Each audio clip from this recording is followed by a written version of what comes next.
Hello, Jazzology fans, and welcome to the 43rd episode of Jazzology presented by Savage Content. I'm your host, Willard Jenkins. We're here alternating Fridays, giving two jazz fans the opportunity to compete against each other for a chance to win $100. Each contestant will be asked a question worth 2 points. If they're unable to answer correctly, their opponent will have a chance to steal the question for 1 point. We'll ask 10 questions. And at the end of the 10 questions, the person with the lowest score will get a bonus question for the opportunity to tie the score, no matter how far they're behind. If they're successful, the game will go to sudden death. The person in the lead at the end of regulation will go first, and each contestant will take turns trying to answer the sudden death multiple choice question until we have a winner. And now let's meet this week's contestants. Our reigning Jazzology champion is Ben Young. Ben Young has been involved in jazz since the early 1990s, programming on WKCR in New York, teaching at Jazz at Lincoln Center, and researching for publications of music across the spectrum of jazz. Ben is currently the director of the Jazz History Database at WPI in Worcester, Massachusetts, and is the author of the forthcoming biography, A New Energy, Cause and Consequence in the Music Career of Cecil Taylor. We'll be looking for that one. Are you ready to meet your challenger, Ben? Yes, please.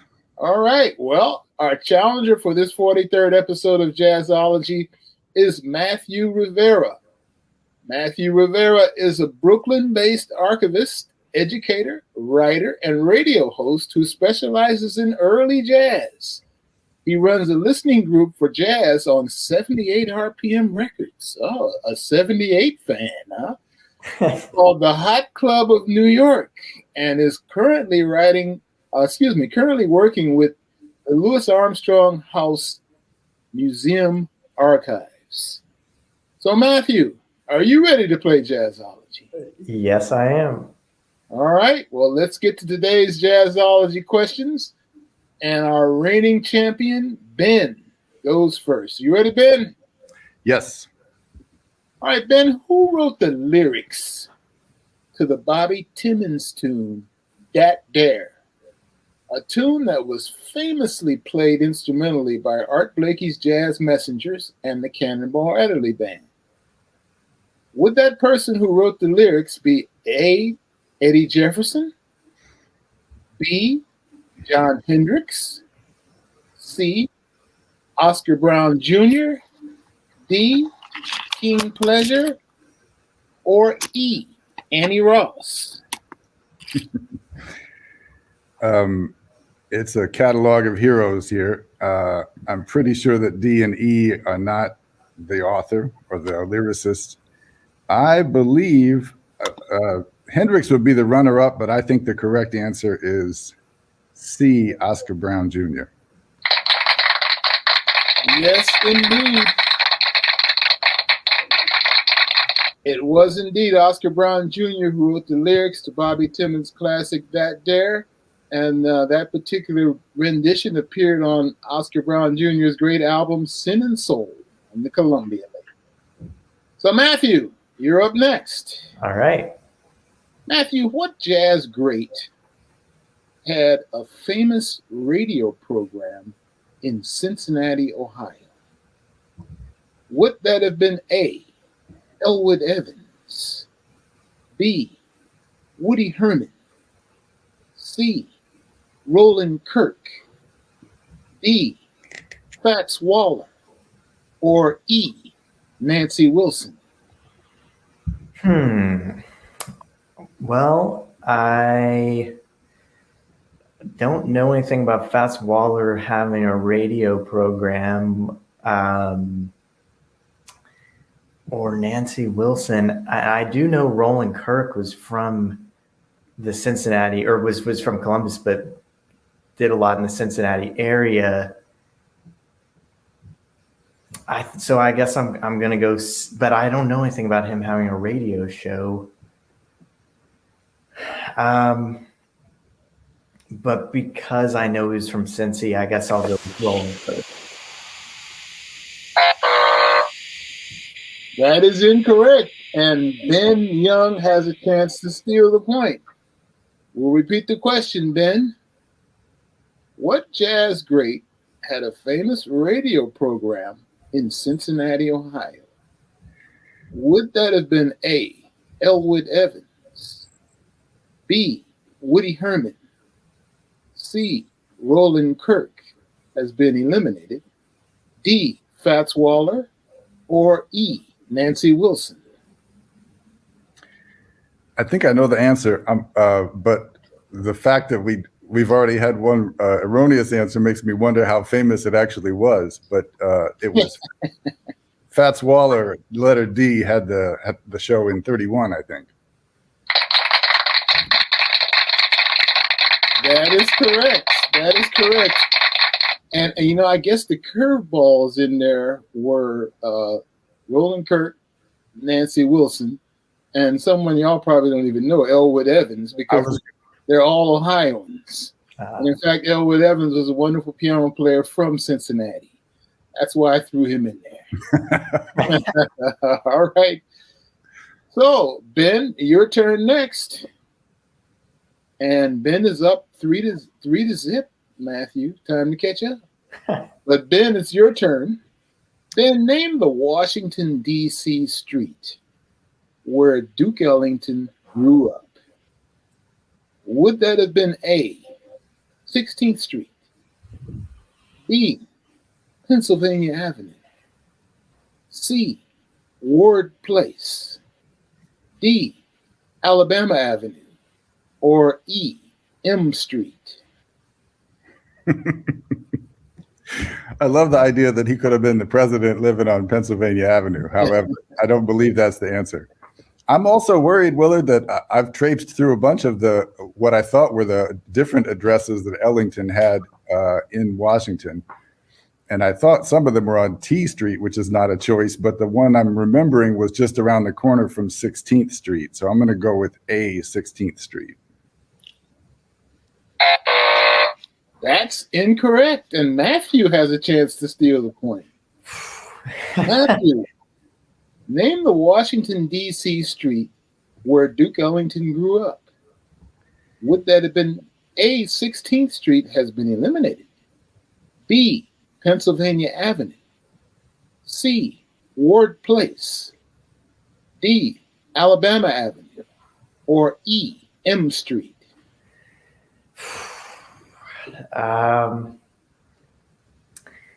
Yeah, like Ben said, I want it to be B, but I'm gonna. Man, I'm having flashes of music is my mistress.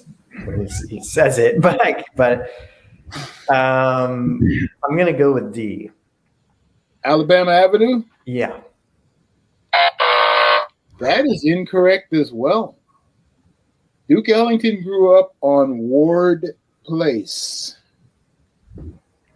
He grew up on Ward Place, and you know that Pennsylvania Avenue. That sounds fanciful, but Pennsylvania Avenue is one of the longest streets here in D.C., and it does cross over into Northeast D.C.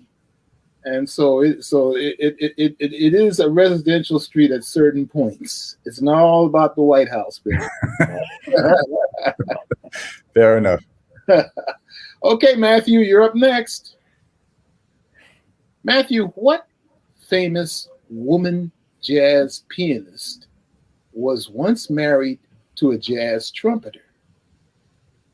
Would that have been A, Melba Liston, B, Mary Lou Williams, C, Renee Rosnes, D, Marion McPartland, or E, Patty Bone?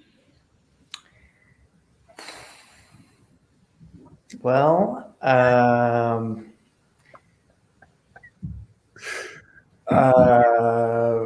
know this might be a trick question, but because Marion McPartland was married to Jimmy McPartland, but he played cornet mostly. But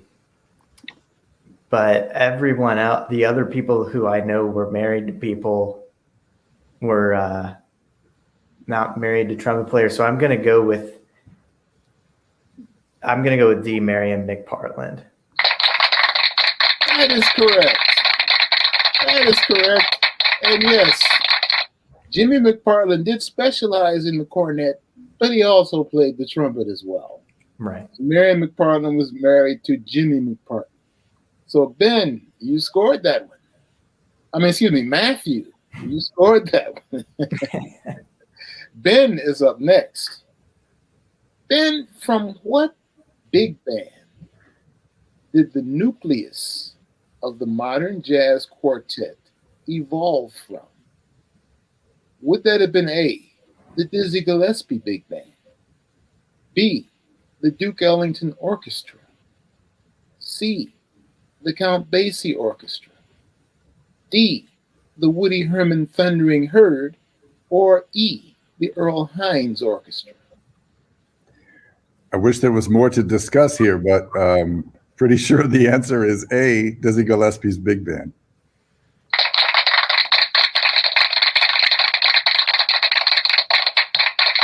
That is indeed correct. Basically, the modern jazz quartet was the rhythm section of the Dizzy Gillespie Big Band. Jazzology is brought to you by Savage Content.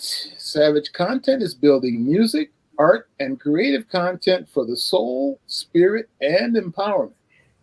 This week's spotlight is on a wonderful nonprofit organization called Guitars Over Guns. Let's dig that name first off. Guitars Over Guns, whose mission is to empower young people from the most vulnerable communities. A powerful combination of music education and mentorship with professional musicians to help them overcome hardship, find their voice, and reach their potential as tomorrow's leaders. Please visit guitarsoverguns.org now to learn more about this phenomenal organization's growing impact, success, stories, media coverage, and President Obama's impression after visiting one of their locations. And our Jazzology new record of the week comes from the explosive drummer, band leader, and all-around Latin music scholar, Bobby Sanabria and his Multiverse Big Band.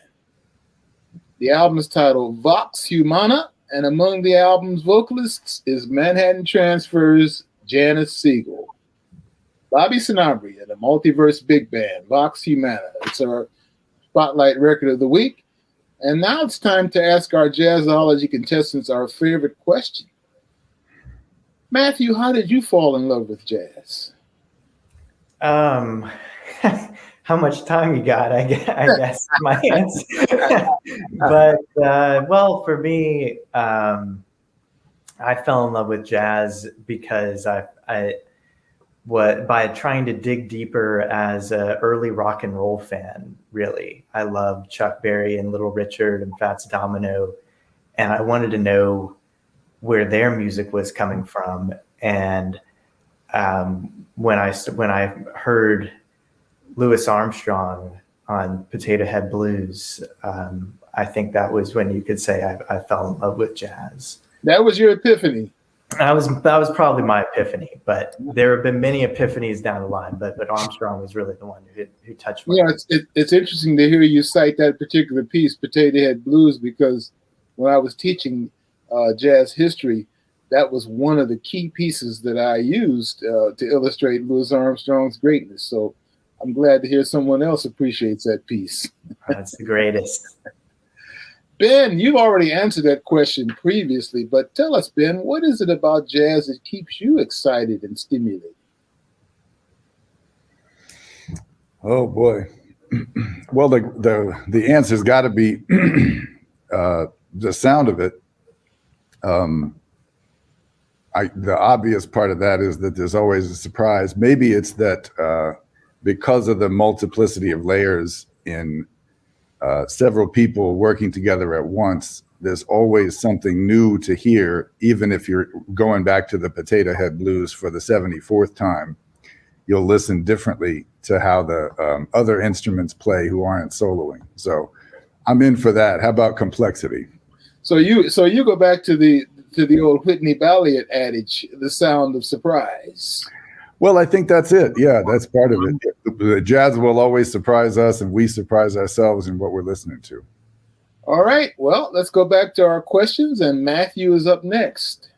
Matthew, name the original guitarist in the Chick Corea band known as Return to Forever. Would that have been A, John Scofield, B, Bill Connors, C, Al Di Meola, D, Larry Coryell, or E, John Abercrombie? I see you're giving me a question right in my sweet spot here. Man, well, they're on this list here. I know John Scofield. I'm gonna go with D, Larry Coryell. That is incorrect, and Ben has an opportunity to steal the point. Ben, name the original guitarist in the Chick Corea band known as Return to Forever.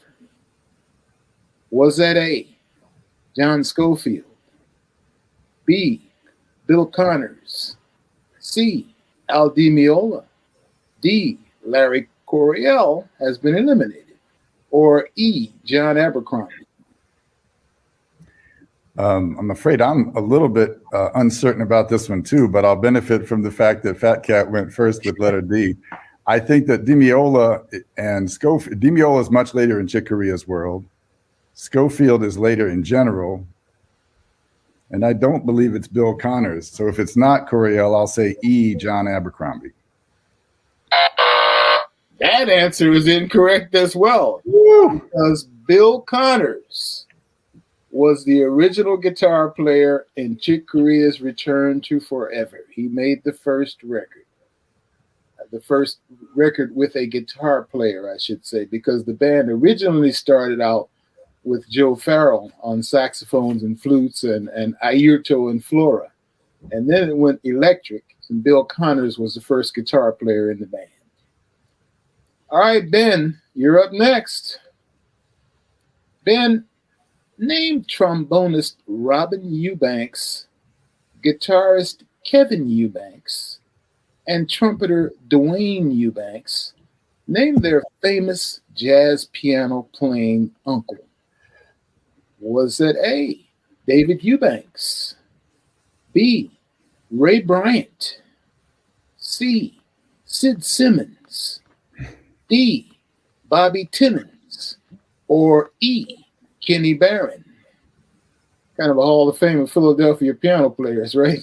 A lot of them, yeah. Although I'm fearful that Sid Simmons, if he's got to be famous, I'm going to take Sid Simmons out. No offense. I don't know the answer to this. I don't believe it's going to be David Eubanks because I don't think he's nearly as famous as anybody else in the Eubanks family there, and I think that's a little obvious.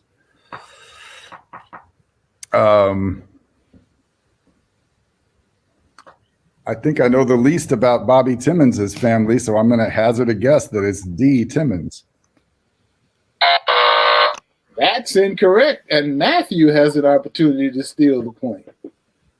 We'll repeat that question for you, Matthew. Name trombonist Robin Eubanks, guitarist Kevin Eubanks, who was famously the band director of The Tonight Show after Branford Marsalis left, and trumpeter Dwayne Eubanks, famous jazz piano playing uncle. Was that A, David Eubanks, B, Ray Bryant, C, Sid Simmons, D, Bobby Timmons, or E, Kenny Barron? I guess I'm going to think about the word famous as well here. And I'm between Ray Bryant and Kenny Barron, and also hazarding, but I think Ray Bryant's ever so slightly more famous than Kenny Barron. But how can you measure that? I'm gonna, I'll guess B, Ray Bryant. That is correct. Ray Bryant was the brother of Kevin, Robin, and Dwayne Eubanks' mom. Wow. Ray Bryant was the correct answer to that question. And we're closing up now, getting closer. Score is Ben 5 and Matthew 3. Matthew, who contributed the tune titled Ping Pong to the book of Art Blakey's Jazz Messengers? Would that have been A, Wayne Shorter, B, Benny Golson, C, Bobby Timmons, his name comes up again, E, Lee Morgan, or E, Freddie Hubbard? Which of those jazz messengers contributed Ping Pong to the book of Art Blakey's Jazz Messengers?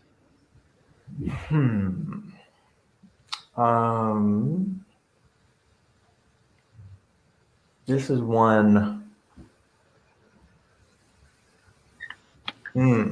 I know, all I can say is I know if I don't get this, Ben's going to get it. That's pretty much all. Oh, you can tell by the look on his face, huh? The only guarantee. That's the only guarantee there. I'm going to go with, on this one, the Bobby Timmons. That is incorrect. And Ben has an opportunity to steal the point. Ben, who contributed the tune titled Ping Pong to the book of Art Blakey's Jazz Messengers?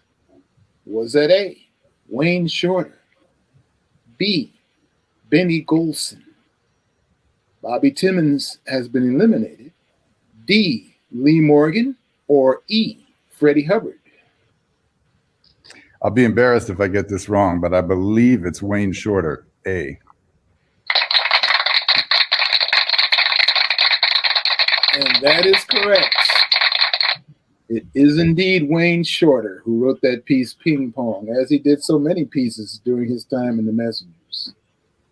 All right, so we're at Ben 6 and Matthew 3. And Ben's up next.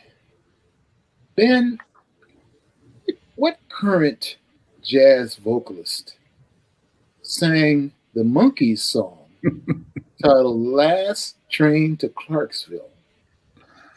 Was that A, Diane Reeves, B, Diana Krall, C, Dee Dee Bridgewater, D, Cassandra Wilson, or E, Karen Allison? Well, I don't know the answer, so it's going to be speculation.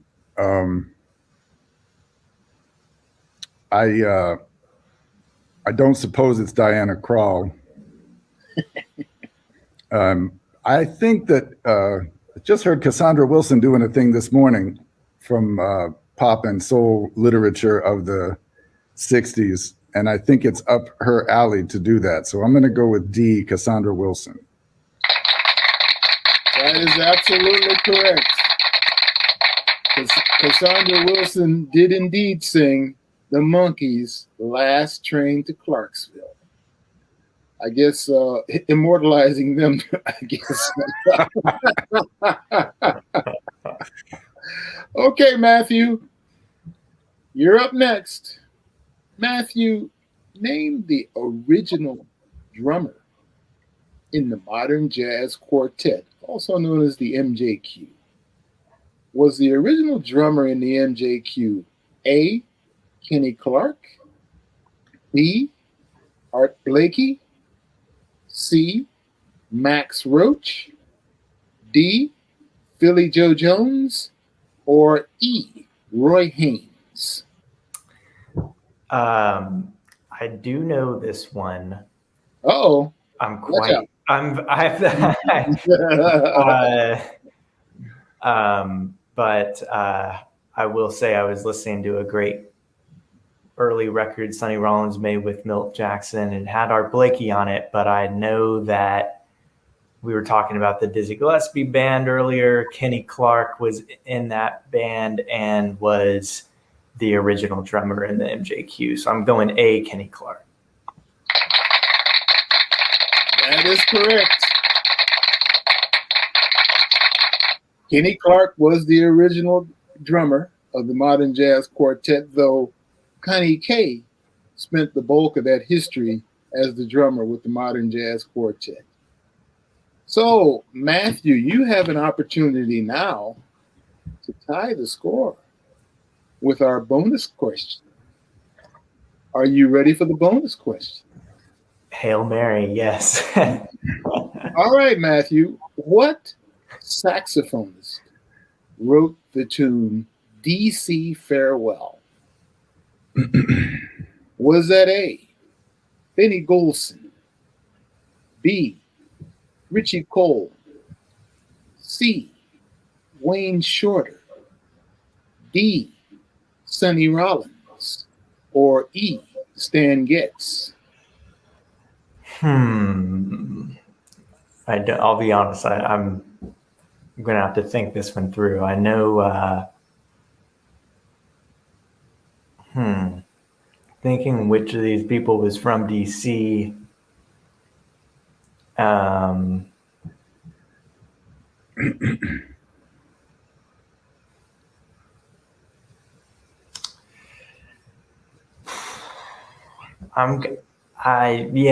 thinking Benny Golson, A.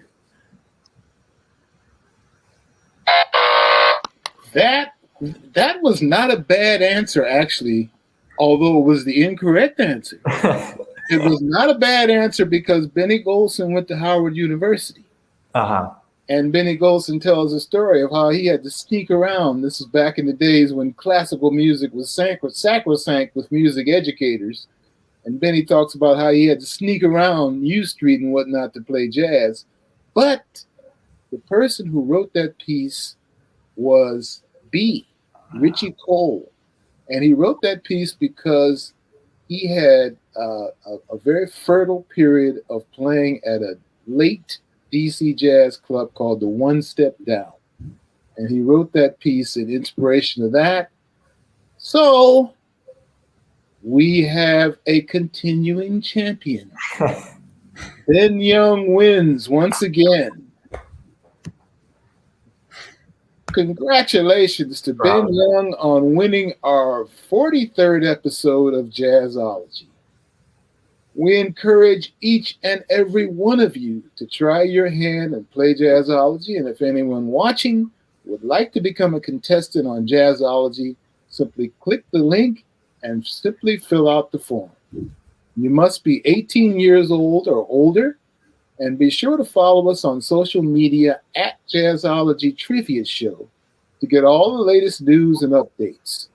Thanks so much to Ben Young and Matthew Rivera. Thank you, Matthew. We'll have you back for sure. Thank you. Everyone who joined us for our 43rd episode of Jazzology today.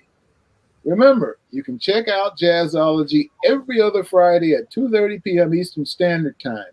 And if you missed the show live, you can find Jazzology on the archive on the Savage Content YouTube channel. Thanks again, everyone. Thank you. Bye.